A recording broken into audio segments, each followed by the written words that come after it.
हरे कृष्ण हरि बोल। और आज फिर मैं श्रीमद् भागवतम तृतीय स्कंद अध्याय 3 में प्रवेश करने जा रही हूँ। तो लगाते हैं भागवत गंगा में डुबकी। आप सभी भी लगाना इसमें डुबकी श्रवण करते करते। तो इसको एक छोटे से कीर्तन से शुरू करते हैं। जय गुरुदेव, जय गौरानिताई, जय हो सभी वैष्णव ठाकुर की जय, सभी भक्तों की जय हो, आचार्यों की जय हो। जय राधा माधव, जय कुंज बिहारी, जय गोपी जन बल्लभ, जय गिरिवरधारी, जय राधा माधव, जय कुंज बिहारी, जय गोपी जन वल्लभ, जय गिरिवरधारी, यशोदानंदन ब्रज जन रंजन, यशोदानंदन ब्रज जन रंजन, यमुना तीरा बनचारी, यमुना तीरा बनचारी, जय राधा माधव, जय कुंज बिहारी। हरे कृष्णा कृष्ण कृष्ण हरे हरे, हरे राम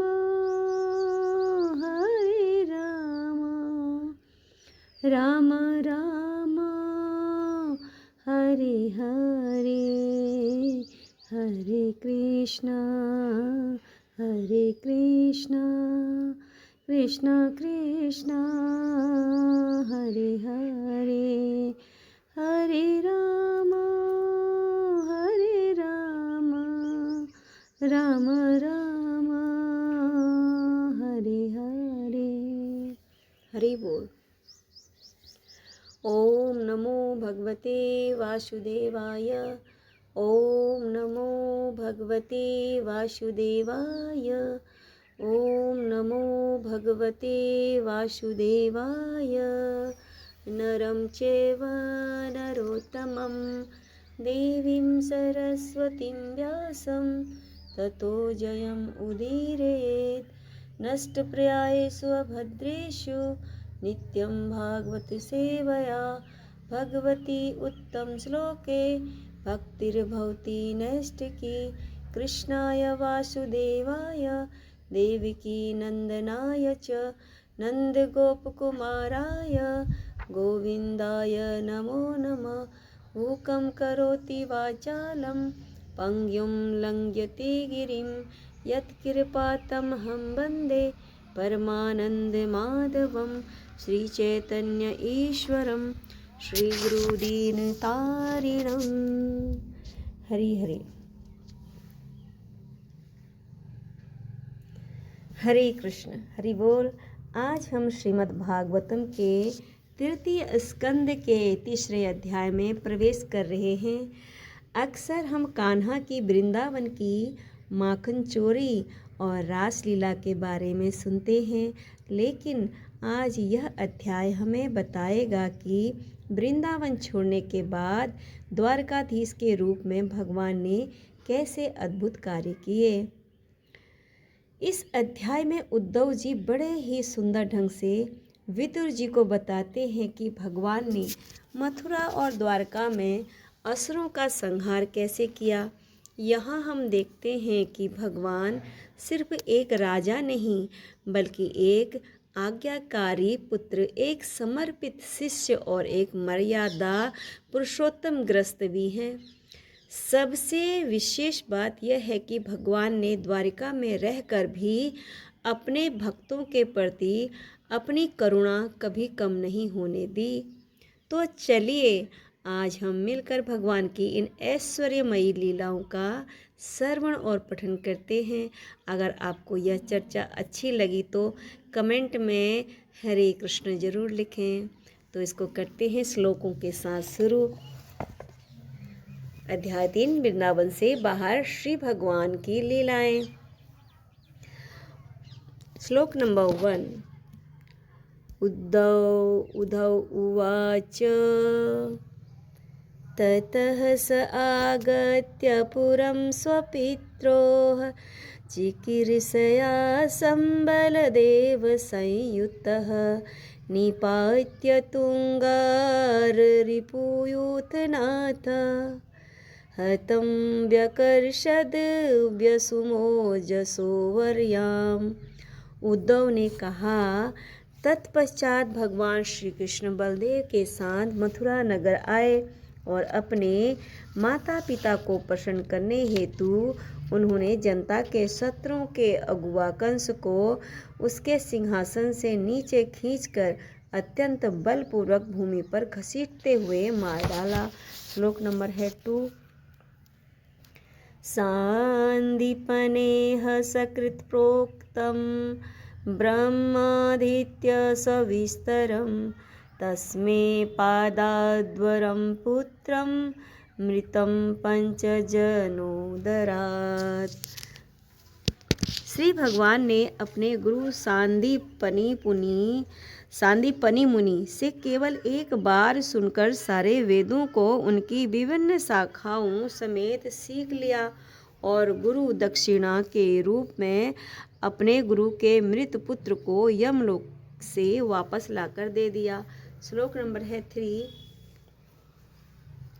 समाहुता भीष्मककन्ययासे श्रियः स्वर्णेन बुभूषिषां गान्धर्ववृत्त्या मिषतां स्वभागं जहने पदं मूर्धिना ददत्त सुपर्ण। एक बार दोबारा से फिर रिपीट करूँगी इसी श्लोक को मैं।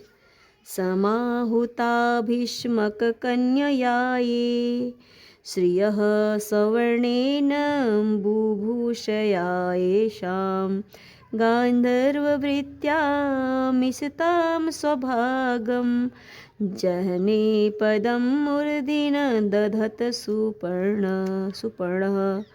राजा भीष्मक की पुत्री सुपुत्री रुक्मणी के सौंदर्य तथा सौभाग्य के आकृष्ट होकर अनेक बड़े बड़े राजकुमार तथा राजा उससे ब्याह करने हेतु एकत्र हुए, किंतु भगवान श्री कृष्ण अन्य आशावान अभ्यर्थियों को पछाड़ते हुए उसी तरह अपना भाग जानकर उसे ले गए जिस तरह गरुड़ अमृत ले गए थे। श्लोक नंबर 4 है।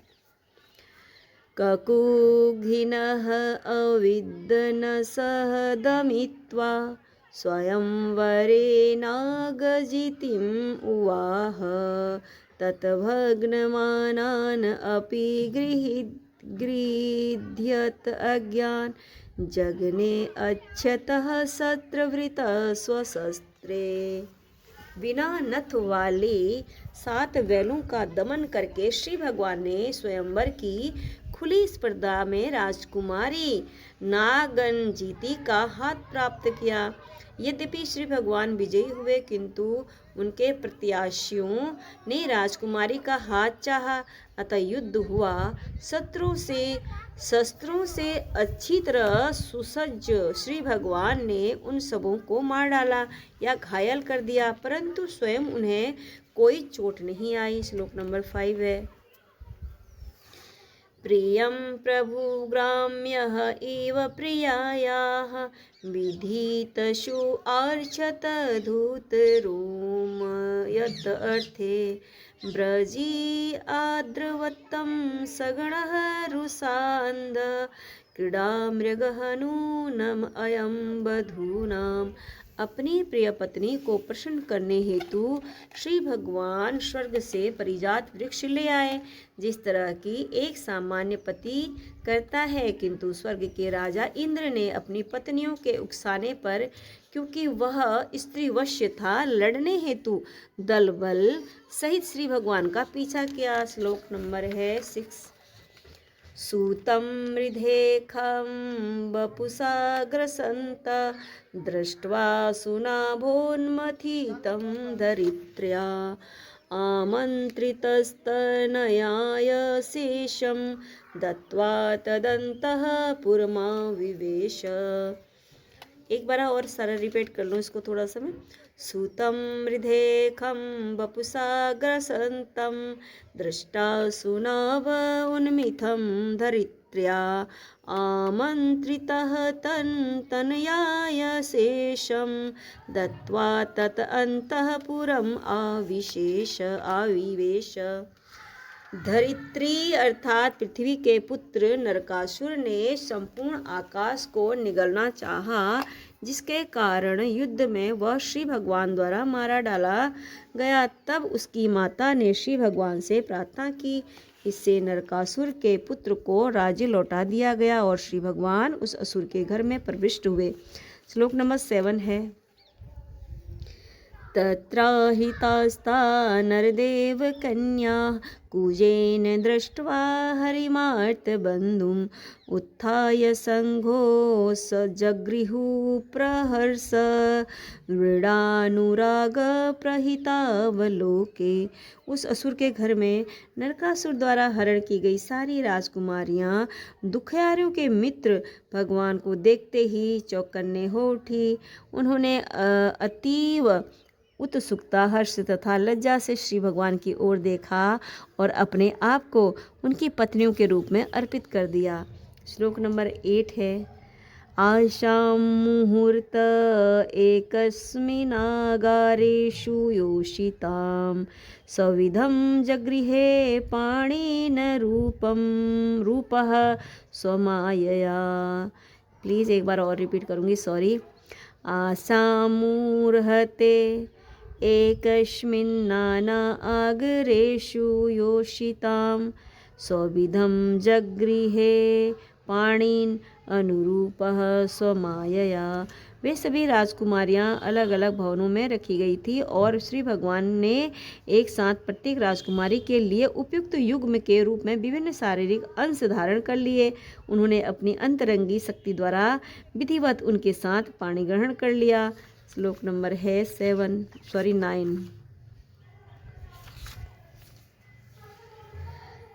तासु अपत्यानि अजनयत् आत्मतुल्यानि सर्वतः एक एकस्यां 10 प्रकृतेः विभुभूषया।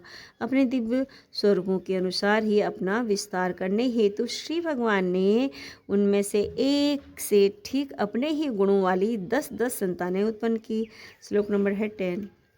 कालमागध साल्व आदीन अनिके रुधन्त पुरम् अजिघन्त स्वयं दिव्यं स्वपुष्पां तेजः आदिशत्।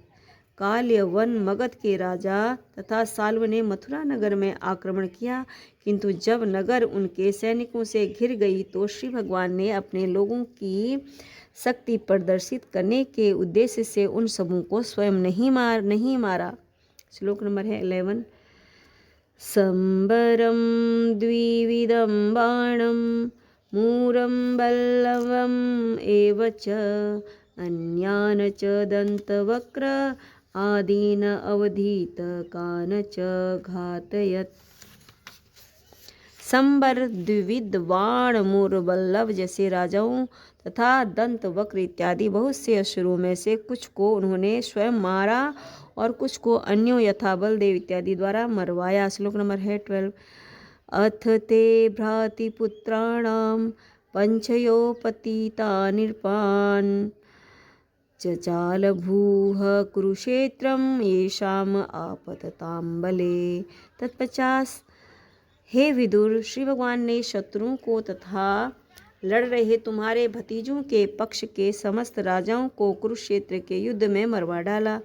वे सारे राजा इतने विराट तथा बलवान थे कि जब वे युद्ध भूमि में विचरण करते तो पृथ्वी हिलती प्रतीत होती। श्लोक नंबर 13। सकर्ण दुशासन सौबलानां कुमंत्रपाकेन हतश्रियायुषं सुयोधनं सानुचरं सयानं भग्नोरुमुर्याननंद पश्यन्। कर्ण, दुशासन तथा सौबल की कुमंत्रणा के कपटजाल के कारण दुर्योधन अपनी सौभाग्य तथा आयु से विहीन हो गया। यद्यपि वह शक्तिशाली था, किंतु जब वह अपने अनुयायियों समेत भूमि पर लेटा हुआ था और उसकी जांघें टूटी हुई थी, श्री भगवान इस दृश्य को देखकर प्रसन्न नहीं हुए। श्लोक नंबर है 14। कियान भुवायं क्षपित उरुभारः यत द्रोण भीष्म अर्जुन भीममूले अष्टादश अक्षोहिणीवीक आस्ते बलम द्रुविसहम यदुनाम। कुरुक्षेत्र युद्ध की समाप्ति पर श्री भगवान ने कहा, अब द्रोण, भीष्म, अर्जुन तथा भीम की सहायता से 18 अक्षौहिणी सेना का पृथ्वी का भारी बोझ कम हुआ, किंतु यह क्या है, अब भी मुझसे उत्पन्न यदुवंश की विशाल शक्ति शेष है जो और भी अधिक असह्य बोझ बन सकती है। श्लोक नंबर है 15। मिथो यदिशां भविता विवादो मध्वा मदाताम्रविलोचनानां नेषां वधोपाय इनानतोऽन्यो मयुद्धते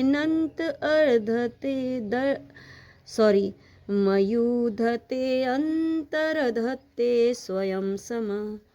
जब वे नशे में चूर होकर मधुपान के कारण तांबे जैसी लाल लाल भ्रुकुटी आंखें किए परस्पर लड़ेंगे झगड़ेंगे, तभी वे विलुप्त होंगे, अन्यथा यह संभव नहीं है। मेरे अंतर्धान होने पर यह घटना घटेगी। श्लोक नंबर है 16। एवं सचिन्त्य भगवान् स्वराज्ये स्थाप्य धर्मजं नन्दयामास सुहृदः साधूनां दर्शयन्। इस तरह अपने आप सोचते हुए भगवान श्री कृष्ण ने पुण्य के मार्ग में प्रशासन का आदर्श प्रदर्शित करने हेतु संसार के सर्वोपरि नियंता के पद पर महाराज युधिष्ठिर को स्थापित किया। श्लोक नंबर है 17। उत्तरायां धृतः पुरोर्वर्षः साध्वभीमनुयना मयुना सवे द्रोण्यस्त्रसम्पलुष्टः पुनर्भगवता धृतः। महान वीर अभिमन्यु द्वारा अपनी पत्नी उत्तरा के गर्भ में स्थापित पुरु के वंशज का भ्रूण द्रोण के पुत्र के अस्त्र द्वारा भस्म कर दिया गया था, किंतु बाद में श्री भगवान ने उसकी पुनः रक्षा की। श्लोक नंबर 18 है। अजाजयत धर्म सुतम अश्वमेघे त्रिभी विभू स अपि क्षयाम अनुजे रक्षण रे में कृष्णम अनुव्रतः। श्री भगवान ने धर्म के पुत्र महाराज युधिष्ठिर को 3 अश्वमेघ यज्ञ संपन्न करने हेतु प्रेरित किया और उन्होंने भगवान श्री कृष्ण का निरंतर अनुगमन करते हुए अपने छोटे भाइयों की सहायता से पृथ्वी की रक्षा की और उसका भोग किया। श्लोक नंबर है 19। भगवानपि विश्वात्मा लोकवेद पथानुगः कामानसि सेवे दवार्वत्यां सक्तः साख्यमासितः स्थितः। दोबारा से रिपीट करूंगी 19 श्लोक।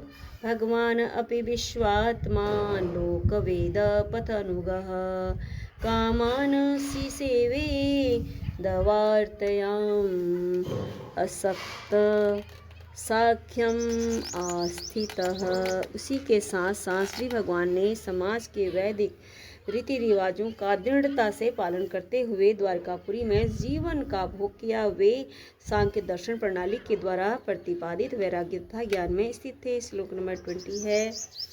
स्निग्धस्मित अवलोकेन वाचा पीयूष कल्पया चरित्रेण अनवधेन श्रीनिकेतेन च आत्मना। वे वहाँ पर लक्ष्मी देवी के निवास रूप अपने दिव्य शरीर में सदा की तरह अपने सौम्य तथा मधुर मुस्कान युक्त मुखारविंद, अपने अमृतमय वचनों तथा अपने निष्कलंक चरित्र से युक्त होकर रह रहे थे। श्लोक नंबर है 21। इमं लोकम अमुम च एव रमयन् सुतराम यदून रेमे क्षण दया दत्त क्षण स्त्री क्षण सौहिद। श्री भगवान ने इस लोक में तथा अन्य लोकों में, उच्च लोकों में, विशेष रूप से यदुवंश की संगति में अपनी लीलाओं का आनंद लिया। रात्रि में विश्राम के समय उन्होंने अपनी पत्नियों के साथ दाम्पत्य प्रेम की मैत्री का आनंद लिया। श्लोक नंबर है 22। तस्येवं रममाणस्य संवत्सरगणान् बहून् गृहमेघेषु योगेषु विरागः समजायत। इस तरह श्री भगवान अनेकानेक वर्षों तक गृहस्थ जीवन में लगे रहे, किंतु अंत में नश्वर यौन जीवन से उनकी विरक्ति पूर्णतया प्रकट हुई। श्लोक नंबर है 23। देवाधीनेषु कामेषु देवाधीन स्वयं पुमान् को विश्रम्भेत योगेन योगेश्वरम् अनुव्रतः। प्रत्येक जीव एक अलौकिक शक्ति द्वारा नियंत्रित होता है और इस तरह उसका इंद्रिय भोग भी उसी अलौकिक शक्ति के नियंत्रण में रहता है। इसीलिए भगवान श्री कृष्ण के दिव्य ऐन्द्रिक कार्यकलापों में वही अपनी श्रद्धा टिका सकता है जो भक्तिमय सेवा करके श्री भगवान का भक्त बन चुका है। श्लोक नंबर है 24। पुर्याम कदाचित कृदभि यदु भोज कुमार के कौपिता मुनिया सेपु भगवत मत कोविदा। एक बार यदुवंशी तथा भोजवंशी राजकुमारों की क्रीड़ाओं से महामुनिगण क्रुद्ध हो गए तो उन्होंने श्री भगवान की इच्छा अनुसार उन राजकुमारों को शाप दे दिया। श्लोक नंबर है 25। ततः कतिपये मासे विष्णु भोजंदक आदय ययु प्रभासम सहिदृष्टा रथे देव विमोहिता। कुछ एक महीने बीत गए, तब भगवान श्री कृष्ण द्वारा विमोहित हुए समस्त विष्णु भोज तथा अंधक वशी, जो कि देवताओं के अवतार थे, प्रभास गए, किंतु जो श्री भगवान के सनातन भक्त थे वे द्वारिका में ही रहे। श्लोक नंबर है 26। तत्र स्नात्वा प्रीतिं देवान् ऋषीन् च एव तत् अभसा तर्पयित्वा अथ विप्रेभ्यः गावः बहुगुणा ददु। वहाँ पहुंचकर उन सबों ने स्नान किया और उस तीर्थ स्थान के जल से पितरों, देवताओं तथा ऋषियों का तर्पण करके उन्हें तुष्ट किया। उन्होंने राजकीय दान में ब्राह्मणों को गायें दी।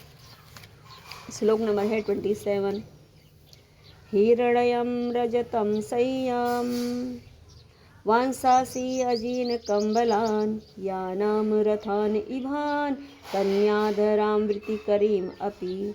ब्राह्मणों को दान में न केवल सुपोषित गायें दी गई, अपितु उन्हें सोना, चांदी, बिस्तर, वस्त्र, पशु चर्म के आसन, कंबल, घोड़े, हाथी, कन्याएं तथा आजीविकाओं के लिए पर्याप्त भूमि भी दी गई। श्लोक नंबर है 28। अन्नं च उरुरसं तेभ्यः दत्त्वा भगवत अर्पणं गोविप्र अर्थ अस्वः सुराः प्रणेमु भुवि मूर्तिभिः। तत्पश्चात उन्होंने सर्वप्रथम श्री भगवान को अर्पित किया गया अत्यंत स्वादिष्ट भोजन उन ब्राह्मणों को भेंट किया और तब अपने शिरों से भूमि का स्पर्श करते हुए उन्हें सादर नमस्कार किया। वे गायों तथा ब्राह्मणों की रक्षा करते हुए भली भांति रहने लगे। इस प्रकार श्रीमद् भागवतम के तृतीय स्कंद के अंतर्गत वृंदावन से बाहर श्री भगवान की लीलाएं नामक तीसरे अध्याय के भक्ति वेदांत तात्पर्य पूर्ण हुए। हरे कृष्ण कृष्ण कृष्ण हरे हरे, हरे राम राम राम हरे हरे, हरे कृष्ण कृष्ण कृष्ण हरे हरे, हरे राम राम राम हरे हरे। हरि हरि बोल। श्रीमद् भागवतम की जय। हरे कृष्ण।